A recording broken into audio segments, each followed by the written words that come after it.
बिस्मिल्लाहिर्रहमानिर्रहीम। अस्सलाम वालेकुम। क्या हाल है जी? ठीक हैं, खैरियत से हैं। गोल्ड को देखते हैं कि गोल्ड जो है किस तरीके से आज की डेट में बिहेव कर सकता है। कल सारा दिन गोल्ड तकरीबन रेंज ही में रहा और गोल्ड ने कल की डेट में जो एक हाई टच किया वो 1939 और जो लो था गोल्ड का वो था 1929।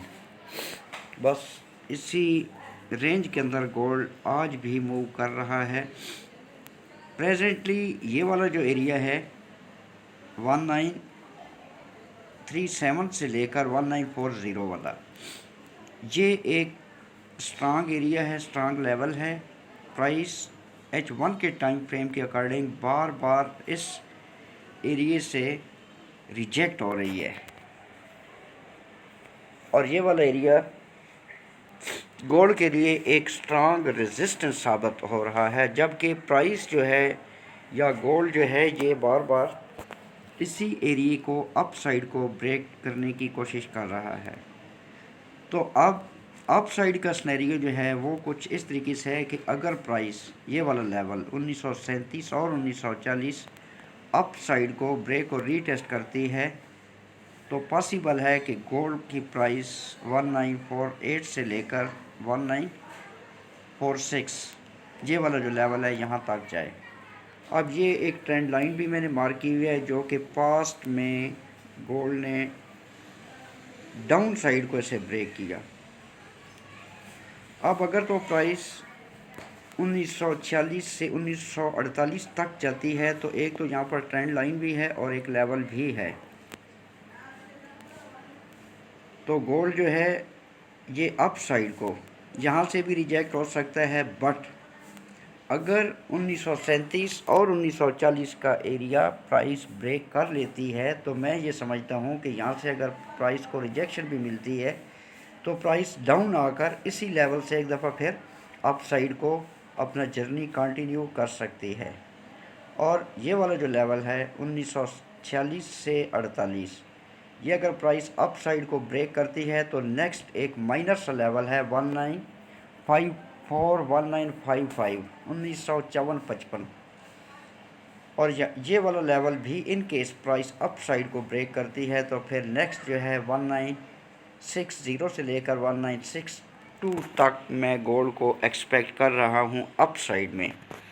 ये उस सूरत में है कि जब हम गोल्ड को अप साइड में देखेंगे, यानी कि जब गोल्ड 1937 से 1940 का जो एरिया है या ये एक रेजिस्टेंस है, ये area as a strong resistance है गोल्ड के लिए प्रेजेंटली।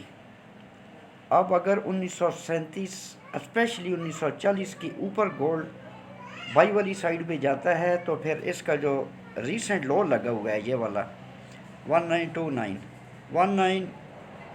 1928 के स्टॉप लॉस के साथ जहाँ से अगर हम गोल्ड को बाई करते हैं तो TP1 हमारा ये वाला लेवल होगा 1946 से 48 और TP2 जो है 1954-55 और TP3 जो है वो 1960 से 1962 तक अप साइड को हो सकता है। इसका जो अल्टरनेटिव सिनेरियो है वो कुछ इस तरीके से है कि अगर प्राइस यहाँ से रिजेक्ट होती है तो यहाँ तक आ सकती है 1928 तक। कल की डेट में 1929 का लो गोल्ड ने लगाया था। अगर यहाँ तक प्राइस आती है और फिर मज़ीद डाउन आती है तो डाउन सिनेरियो जो है गोल्ड का वो 1928 से लेकर 1920 तक मैं गोल्ड को डाउन साइड पे देख रहा हूँ। ये एक मेरी ज़ाती राय है, मेरा पर्सनल ओपिनियन है या ऑब्जर्वेशन है कि अगर गोल्ड 1937 और 40 को अप साइड को ब्रेक करता है तो हम गोल्ड को एक दफ़ा फिर अप साइड को यानी कि बुलिश देख सकते हैं। अगर आज की डेट में 1937 और 40 के एरिया अप साइड को ब्रेक होता है तो नेक्स्ट वीक आई एक्सपेक्ट कि गोल्ड विल बी बुलिश। ये मेरा किसी को ये एडवाइस नहीं है कि आपने एंट्री लेनी है, आपने अपने रिस्क पे एंटर होना है मार्केट के अंदर। ये नहीं कि ये मेरे पर्सनल एनालिसिस है, मेरी ज़ाती राय है कि ये पॉसिबल है, इस तरीके से हो सकता है। बाकी ट्रेड आपने अपने रिस्क पे करनी है मनी मैनेजमेंट का ख़ास ख्याल रखना है और रिस्क मैनेजमेंट को इंश्योर करना है। ओवर ट्रेडिंग नहीं करनी। लॉट साइज 0.01 मेरा रिकमेंडेड है और बी केयरफुल। गोल्ड को मैं 1937 और 40 के ऊपर जब प्राइस जाती है तो बाई में देख रहा हूँ। अपना बहुत सारा ख्याल रखना, मुझे दुआओं में याद रखना। Take care. अल्लाह हाफ़िज़। पाकिस्तान जिंदाबाद।